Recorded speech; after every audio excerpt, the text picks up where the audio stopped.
Aloha, dear ones. I am going to tell you a story that I told you the other day. I'm going to tell it right now for the folks that weren't there. And I'm going to make it into an assignment for tomorrow. So here goes the story. Once upon a time it happened. When did it happen? When indeed did it not? There was a young man and a young woman, and they were very much in love with each other. However, for whatever reason, their parents disagreed with the union. Even though they were both ali'i. Hi, boss. There's boss. Hi, boss. Not now.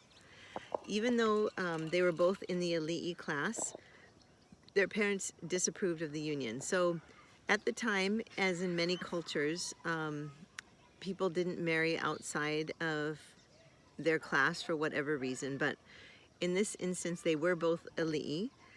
And at any rate, they were very much in love with each other, but the marriage was disapproved of.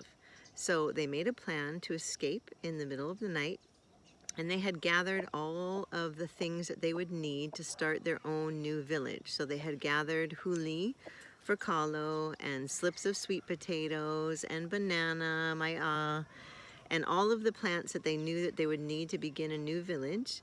And they also had gathered cordage and things so that they could build their little hale, and they were ready to leave. So in the middle of the night, on a starry night, they snuck out of the village.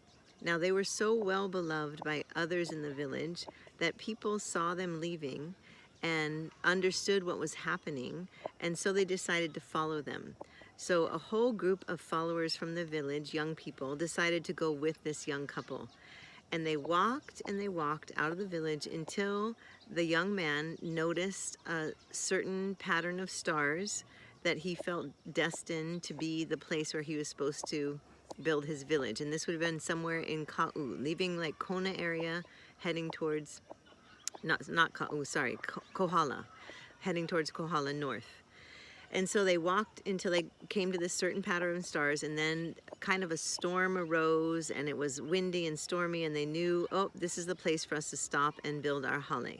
So that's what they did, and from that moment, a new village was begun by this couple. So the villagers started to plant their kalo and their mai'a and their basic food things, their gardens, and everything was thriving and everyone was very happy. And in time, the young woman became pregnant, and everybody was very happy about this. There was going to be a baby in the village, and everybody was super stoked.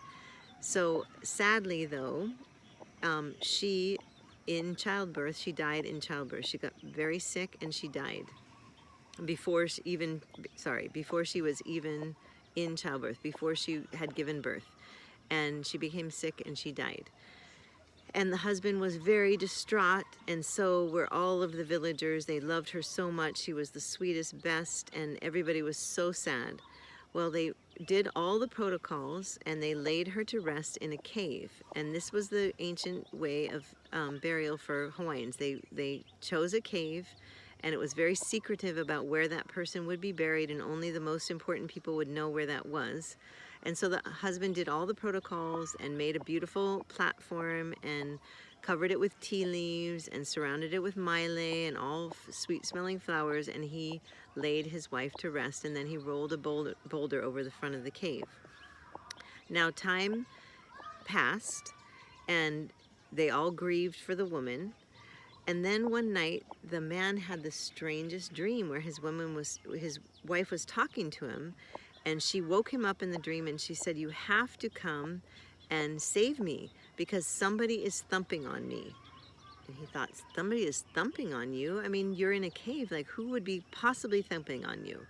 Okay, fast forward, change scenes, go all the way through Kona, and you end yourself up in, like, past Miloli'i. It's a place called Kapua, a little bit past Miloli'i. So in Kapua, there was a fisherman, and he lived on the hillside, and every day he lived in a very fabulous place to be a fisherman. And every day on the hillside, from the hillside, he would check the weather and he'd see, oh, it's a good day for fishing. He'd check the moon, check the stars, and decide if it was a good fishing day. Well, one day when he was looking down off his hillside from the Mauka, he looked out and he saw a very strange vine was growing on his fence, on his gate.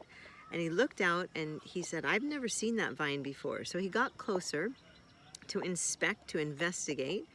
And he checked the leaves, and they didn't look like leaves he'd ever seen before. They were different veined, and he wasn't sure what this plant was.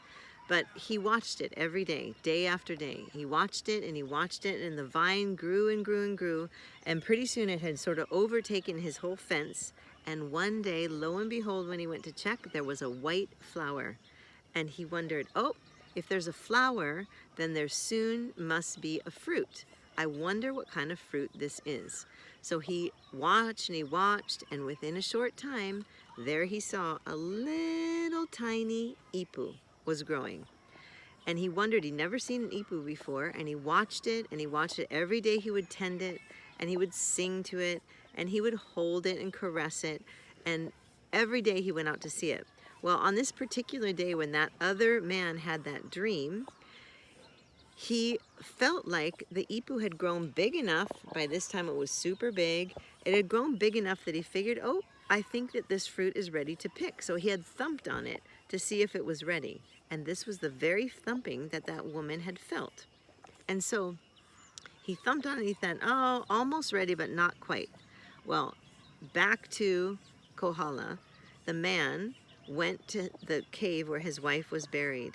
And when he rolled that rock out of the way, lo and behold, he saw growing from her pico a vine. And it was a long, winding vine.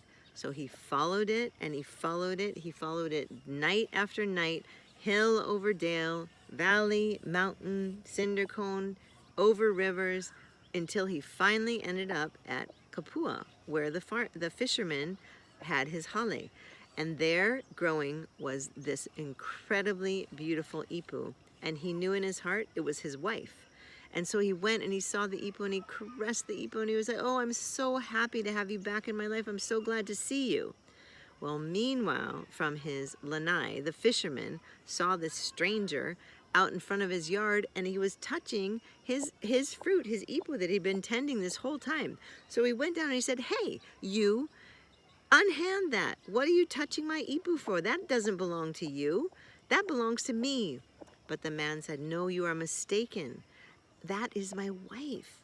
I have come from far off in Kohala, and I've followed the vine all the way here, and I'm telling you, you have to believe me, that is my wife. And the fisherman said, I don't know, prove it. And so they walked over hill, over dale, through days, over nights, until they reached back to the cave where the woman had been laid to rest. And there, growing out of her pico, was the vine. And when the fisherman saw that the vine was coming from his wife's pico, he knew that that ipu really did belong to the man.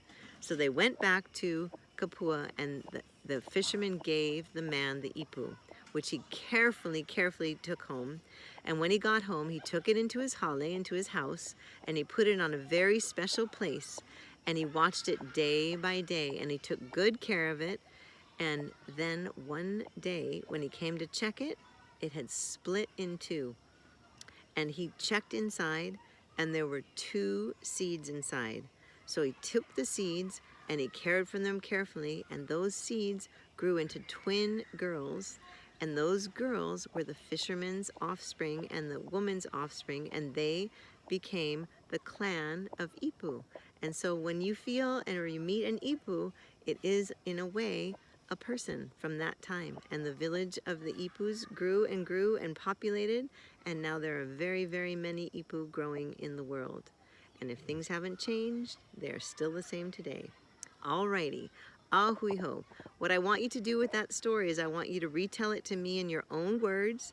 I want you to use descriptive words when you can. I want you to use Hawaiian words when you can.